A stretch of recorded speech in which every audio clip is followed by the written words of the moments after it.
Sir मुझे बोले don't be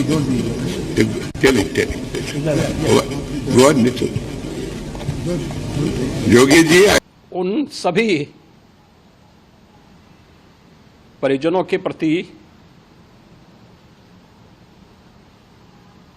हमारी पूरी संवेदना है।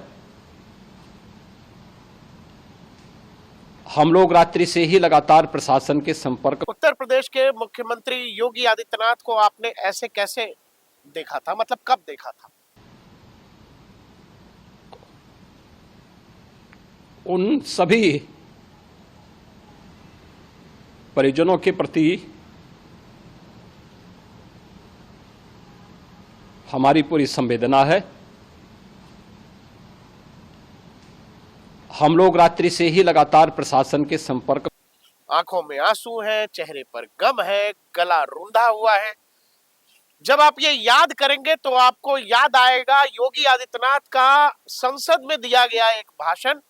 उस दौरान वो गोरखपुर से सांसद हुआ करते थे। 2006 का मामला था एक, जिसमें आजमगढ़ में योगी आदित्यनाथ किसी सभा में गए हुए थे और वहां किसी छात्र नेता की हत्या हो गई थी।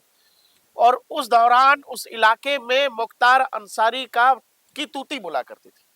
योगी आदित्यनाथ के काफिले पर आजमगढ़ में हमला हो जाता है। बकायदा हमला ही नहीं, उनको जान से मारने की साजिश होती है। वो तो ऐन मौके पर योगी आदित्यनाथ की गाड़ी बदल दी जाती है, नहीं तो उस दौरान योगी आदित्यनाथ की हत्या हो जाती। उस बात का जिक्र करते हुए योगी आदित्यनाथ एक बार संसद में रोए थे। सर मुझे बोले डोंट बी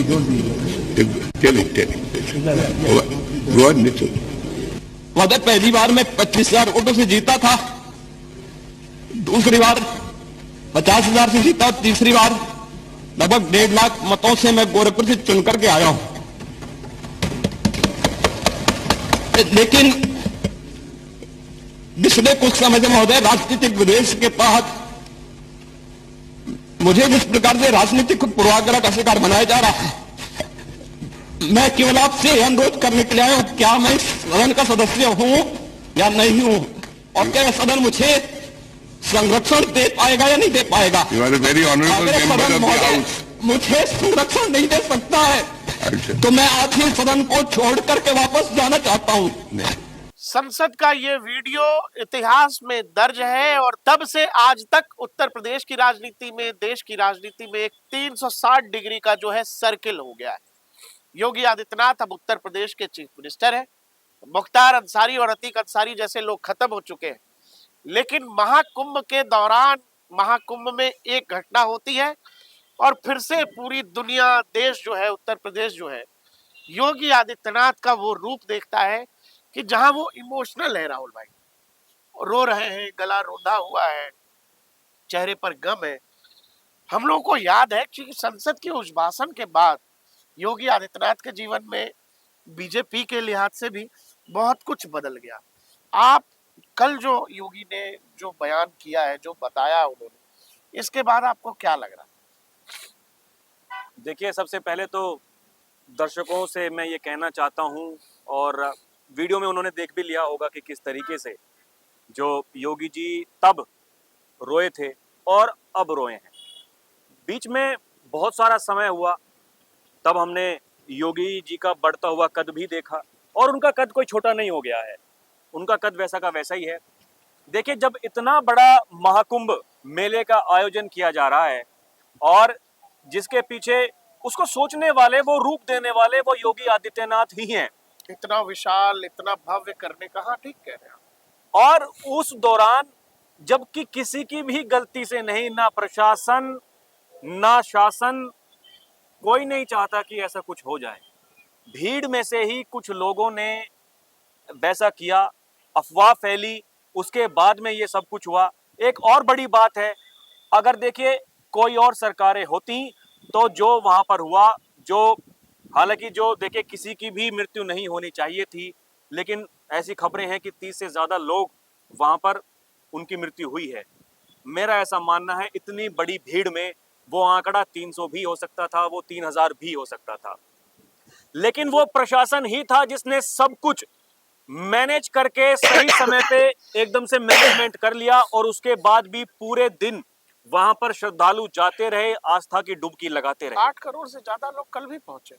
और वो सब पहुंचे हैं, जो अखाड़े वहां पर थे वो भी वहां पर पहुंचे हैं, उन्होंने भी स्नान किया है। लोग अभी भी वहां पर जा रहे हैं और जब तक ये मेला चलता रहेगा लोग वहां पर जाते रहेंगे। ट्रेनें रोक दी गई हैं कुछ दिन के लिए कि भाई ठीक है, आप थोड़ी सी वहां पर भीड़ कम होने दीजिए। जो इंसान इस काम को कराता है, इतने बड़े आयोजन को कराता है, और तब इस तरह की अगर कोई चोट अनहोनी हो जाती है तो वो दर्द वो इंसान ही समझ सकता है, जहां योगी आदित्यनाथ जैसे इस समय दर्शकों है। क्या है कि हमारे घरों में जब शादी ब्याह होता है राहुल भाई, और महीनों से उस बात की तैयारी चल रही है और सब कुछ है, बारात आने को है, और कोई ऐसी अनहोनी जब हो जाती है नहीं, जी, तो लड़की के बाप की कैसी शक्ल होती है, या लड़की का परिवार कैसा महसूस करता है।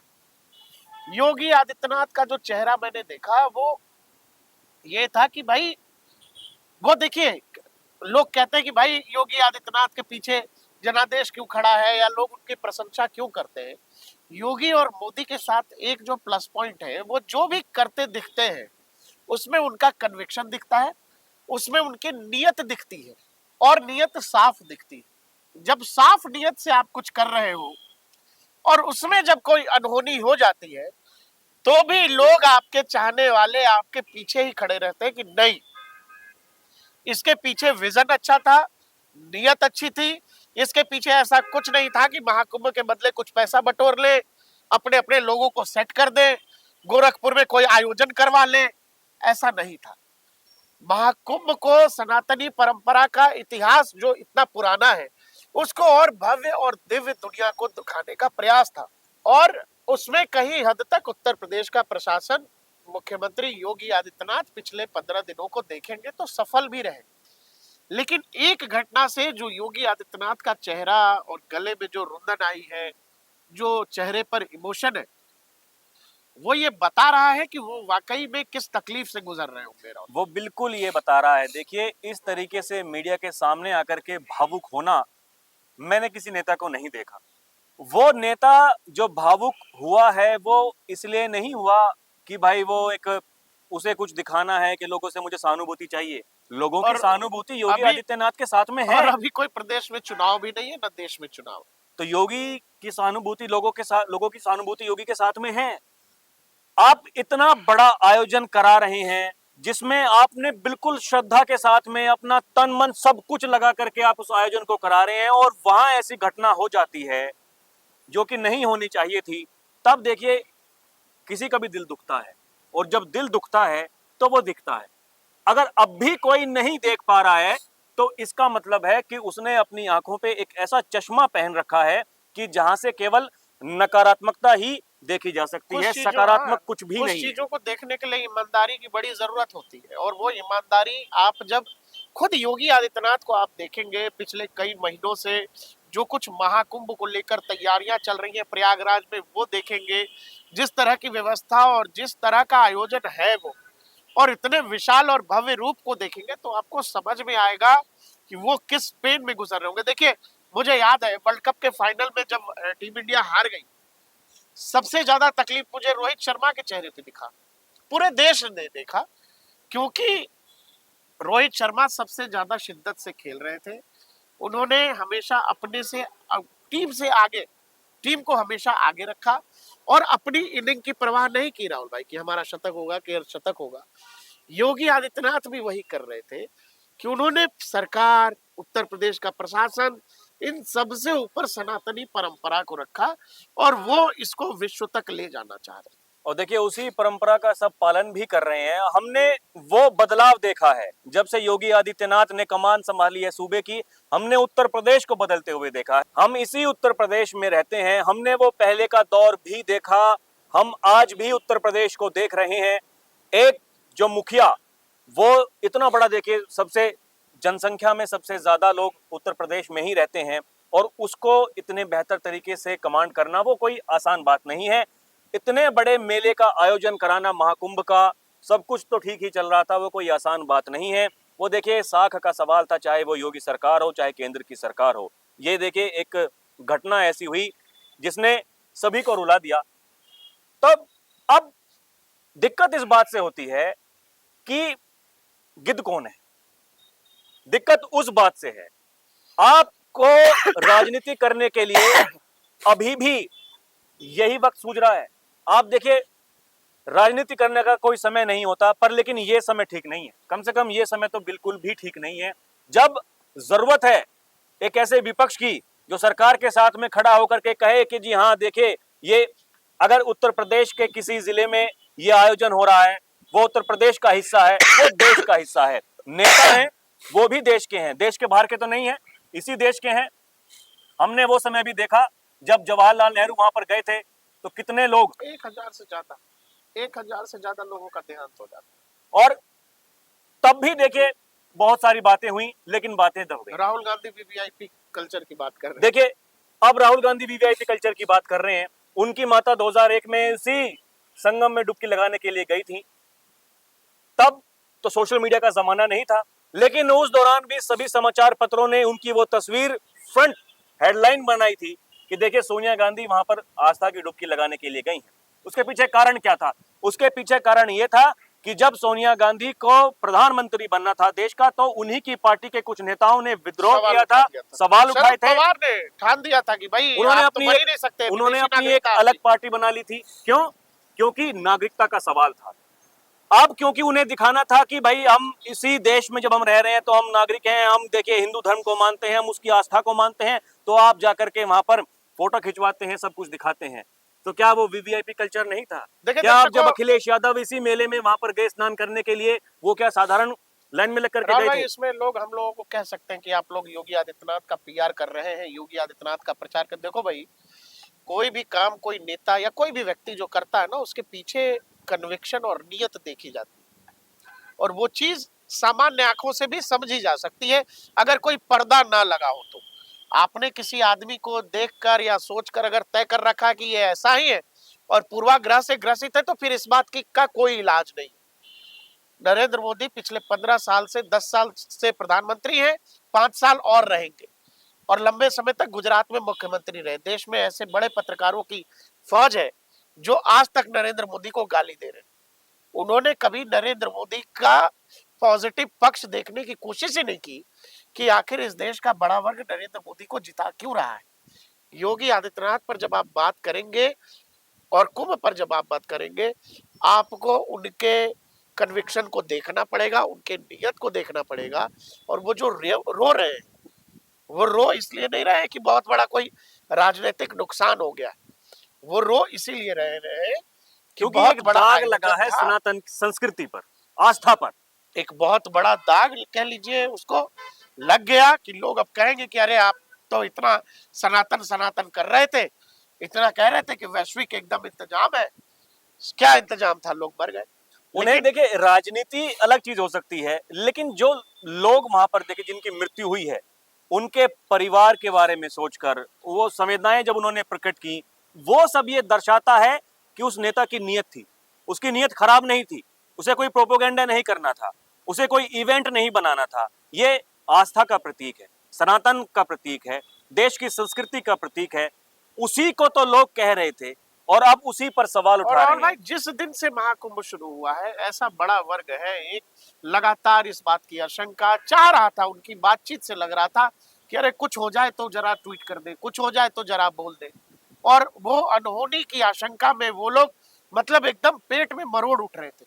और वो जब कल हो गया, सोशल मीडिया पर जाकर के देखिए वो लोग क्या कर रहे हैं। उससे पहले भी देखिए, बहुत सारी सोशल मीडिया पर अगर आप देखेंगे तो बहुत सारी वीडियोज ऐसी आ रही हैं। वहां के कमिश्नर को देखा गया, वो खुलेआम ऐलान कर रहे थे कि भाई आप लोग यहाँ पर मत रुकिए, आप चलते रहिए, कुछ भी हो सकता है, दुर्घटना होने की आशंका है, इतनी बड़ी भीड़ है। तो देखिए, कुछ तो जिम्मेदारी एक व्यक्ति की भी होती है। अगर आप सब कुछ प्रशासन के ऊपर, सरकार के ऊपर छोड़ देंगे कि भाई वही आपको अगर बचाएंगे हर किसी चीज से, सब कुछ आपके लिए वही कर देंगे। ट्रैफिक का रेड लाइट तोड़ना है, हमको मेट्रो की लाइन तोड़नी है, कोई नियम कानून हमको मानना नहीं है। और जब भीड़ एक जगह एकत्रित हो जाती है तो भीड़ किसी पुलिस और प्रशासन की नहीं सुनती है। और वहां तो वो पुलिस और प्रशासन है जो सनातनियों की सेवा करने के लिए बैठी। और देखिए, भीड़ का कोई चेहरा नहीं होता है, यही वो दिक्कत है। अब देखिए, तमाम सारी बातें उठ रही हैं, कुछ लोग बोले, कुछ बोल रहे हैं, आगे भी बोलेंगे, लेकिन ये समझना होगा, कम से कम खुद को जिम्मेदार इंसान बनाना होगा। अगर आप जिम्मेदार नहीं खुद को समझेंगे तो देखिए ये घटना जो अभी हुई है, भविष्य में भी ऐसी घटना हो सकती है अगर आप जिम्मेदार नहीं कुछ बनेंगे। मीडिया रिपोर्ट्स में जो कुछ लोग कहते पाए गए, जो जहां पर भगदड़ हुई वो लोग वहां मौजूद थे, उन्होंने कहा कि कुछ ऐसे 10, 12, 15 युवक थे जो लाल झंडा लिए थे, उन्होंने अफवाह फैलाई और भगदड़, वो लोग धक्का मुक्की कर रहे थे। ऐसा मैंने एक आध मैंने बुजुर्गों भी को ऐसी सुना कई रिपोर्ट्स और देखी है। महिलाओं को भी सुना कहते हुए कि कुछ मतलब युवक थे, वो लोग लगातार मतलब धक्का मुक्की कर रहे थे उस जगह पर। अब देखिए इतनी बड़ी भीड़, अब जब कल हम बात कर रहे थे तब भी हम ये कह रहे थे कि इतनी बड़ी भीड़ में अगर एक किसी इंसान ने भी कुछ कह दिया तो वो चिंगारी जो होती है वो आग की तरह फैलती है। लोग फिर सब कुछ भूल जाते हैं, उन्हें ये लगता है कि बस भाई जैसे भी करके वहां से निकलिए। जो वीडियोस चल रही थी, जब वहां पर एम्बुलेंस में लोग जा रहे थे, जो वहां पर दुर्घटना में जिनको हानि पहुंची थी, जब वो लोग उनको लेकर के जा रहे थे, तब भी हमने देखा कि पीछे से आवाजें आ रही थी कि भाई यहाँ से निकलिए, यहाँ सब कुछ ठीक नहीं है, निकलिए निकलिए यहाँ से निकलिए। वो निकलने का मतलब क्या है? आप कैसे निकलेंगे? आप दूसरे को कूद करके निकलेंगे ना, उसके ऊपर से कूद करके निकलेंगे, तो जब तभी तो भगदड़ मचेगी। यही है, जिम्मेदारी सबसे बड़ा रोल है, आपको जिम्मेदार बनना ही पड़ेगा। आप देखिए आस्था के इतने बड़े सैलाब में आप वहां डुबकी लगाने के लिए जा रहे हैं, तो जो शासन प्रशासन आपसे कुछ कह रहा है, आपको जिम्मेदार बनना ही राहुल भाई, पड़ेगा। कल से पहले तक वहां पर 15 से 17 करोड़ लोग आके जा चुके हैं, कहीं कुछ नहीं हुआ, लेकिन वही है मौनी अमावस को होना था वो चीज हो। अब क्योंकि देखिए सभी लोग वो आंखें लगा करके बैठे थे कि भाई देखिए कैसे होता है, 8 से 10 करोड़ श्रद्धालु अगर एक दिन में जाकर के, ऊपर से वहां के जो पहले ही जो साधु संत हैं, जो अखाड़े हैं, वो वहां पर हैं, क्योंकि देखिए मेन पर्व तो ये उन्हीं का होता है। उन्हीं का है, उन्हीं का है। और उन्होंने कल बहुत बड़ी कुर्बानी दी है, लोगों को समझ नहीं आता है। उन्होंने पवित्र स्नान उन्हीं का है, सबसे पहले उनका अधिकार है पवित्र स्नान करने का। उन्होंने देखिए फिर भी रोक के रखा अपने आप को, कहा कि देखिए हम नहीं जाएंगे स्नान करने के लिए, पहले जो श्रद्धालु हैं आप उनको स्नान कराइए। लेकिन देखिए वही प्रशासन है जिसने कहा कि सब कुछ होगा, कोई दिक्कत नहीं है, श्रद्धालु भी वहां पर जाएंगे, आप लोग भी जाएंगे, सब लोग गए भी। बड़े ये सवाल उठ रहे थे, बड़े सवाल उठ रहे थे कि जो आंकड़े हैं, जो मृतकों के और जो घायल हैं, भाई उनके आंकड़े आप क्यों नहीं पेश कर रहे हैं? तो शाम तक का वक्त लिया सरकार ने, तो वो टाइम इसलिए लिया गया ताकि जो सभी जो अखाड़े हैं वो पहले वहां पर स्नान करके अपने जो उनके ठिकाने हैं वहां पर सुरक्षित पहुंच जाएं, उसके बाद में कोई आंकड़े जारी किए जाएं ताकि वहां पर लोगों में घबराहट ना हो, कोई पैनिक ना फैले। वो यही कारण था। मतलब इस तरह की मूर्खता, इस तरह की जाहिलियत में कुछ ऐसे लोगों से सुन रहा हूं जो कभी हमारे संपादक रहे, जिनके अंडर में काम करके सीखे हैं, वो बता रहे थे पत्रकारिता क्या है, और वो ऐसे लोग पूछ रहे हैं कि सरकार आंकड़े क्यों नहीं जब बता रही थी, सुबह से आंकड़े क्यों नहीं बता रही थी। भाई कोई पाकिस्तान तो है नहीं है, कोई चीन तो है नहीं कि यहाँ आंकड़े सरकार दबा लेगी। बहुत सामान्य सी समझ है कि वहां करोड़ों की भीड़ आई हुई है, करोड़ों श्रद्धालु है, तो वो आयोजन एक बार हो जाए तो बता देंगे। ये सामान्य समझ नहीं है लोगों को राहुल भाई, ये समझ नहीं है। देखिए तभी तो इस तरह की घटनाएं होती हैं। अगर समझ से काम हुआ होता तो प्रकाश भाई इस तरह की घटना ही नहीं होती। अगर जो शासन कह रहा है, प्रशासन जो कह रहा है, अगर आप उनकी बातें मानेंगे, जो आपके लिए रास्ता बनाया हुआ है आप उसी रास्ते को अगर जाएंगे, जो कहा गया है कि भाई चलते रहिए डुबकी लगाइए आ जाइए, चलते रहिए डुबकी लगाइए आ जाइए, अपने घरों को चले जाइए। लेकिन वही तो बात है, जैसा कि हमने पहले कहा कि सबको जल्दबाजी है, सबसे पहले जाना है, फिर अपने घरों को वापस जल्दी जाना है, या फिर वहां बैठे हुए हैं इंतजार में। सूबे के मुखिया ने ट्वीट करके ये भी कहा कि आप उस संगम नौस का इंतजार मत कीजिए, जहां है वहीं डुबकी जहां लगाइए, है आप वहीं डुबकी लगाइए। भाई आस्था क्या उससे अलग कुछ हो सकती है? बताइए आप। तो ये तो समझ कम से कम लोगों में खुद को तो रखनी पड़ेगी। जब तक आप नासमझ बने रहेंगे तो फिर आप ऐसी जो घटना भविष्य के, उसके लिए भी आप सोचते रहेंगे कि भविष्य में भी ऐसी घटनाएं हो सकती हैं। आपको समझदार होना पड़ेगा, आपको ये बात भूलनी पड़ेगी कि हमें गाड़ी वहीं खड़ी करनी है उसी संगम नौस के तट पर जाकर के। लोग कह रहे हैं कि 12 किलोमीटर चल के जाना पड़ता है। भाई तीर्थ कैसे होते हैं, तीर्थ क्यों करते हैं लोग? तो फिर रील बनाने में और ये तीर्थ में फर्क क्या है भाई? अभी आप इंस्टाग्राम देखिए ना उठा करके, तो एक ही तो चीज दिख रही है वहां पर, केवल रील्स बन रही हैं, दिखाया जा रहा है। आस्था दिखावा है क्या? आस्था दिखावा है? सनातन क्या दिखावा है? और हम उस जनरेशन के लोग हैं, हम तो नहीं, लेकिन हमारे बाद वाले जो जनरेशन है जो सवाल कर रही है कि 12 किलोमीटर चलना पड़ रहा है। अबे तुम लोग एप्पल स्टोर के बाहर पूरी रात खड़े रहते हो, कोई म्यूजिक कंसर्ट होता है ना, उसकी टिकट के लिए तुम लोग 3-3 रात खड़े हो 4-4 किलोमीटर की लाइन में, और चाहे जितना पैसा लगे पैसा देने को तैयार हो। हम देखिए किसी को डिफेंड यहाँ पर बिल्कुल भी नहीं कर रहे हैं, जो हुआ वो बिल्कुल भी नहीं होना चाहिए था। प्रशासन की, हम मानते हैं कि प्रशासन की कमी हो सकती है, लेकिन यह आपको समझना पड़ेगा कि जब तक आप खुद समझदार नहीं बनेंगे, और सरकार की जिम्मेवारी है सरकार तो की नागरिक की जिम्मेदारी भी है तो जिम्मेदारी होती है नागरिक की भाई। भी जिम्मेदारी है। अगर एक नेता की नीयत है तो आपको भी अपनी नीयत दर्शानी पड़ेगी।